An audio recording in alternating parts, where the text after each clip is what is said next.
Nakatikim na ba kayo nito? Paksiw na gabi. Ito po yung mga ulam naming mga pobreng katulad ko. Yan. Tikman nyo po at masarap yan. Wow! Nakuluan ko nga po pala itong ating gabi upang wala yung masamang elemento. O para hindi ka mangate, ha? What? O yan, tapon nyo yung unang sabaw. Ito ilalagay natin suka. Konti lang nito, ha? Baka hindi nyo kayanin. Sunod na natin itong bawang, sibuyas at luya. Yan. Nagsasama-sama ko na. Tapos paminta. Konti lang naman.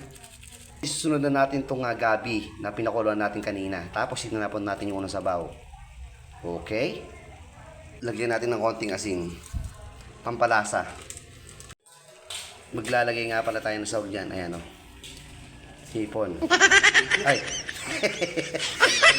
Ang tawag dito? Joke lang. Ito ay dilis na maliliit. Dilis. Yung maliliit lang para hindi mapait. Okay?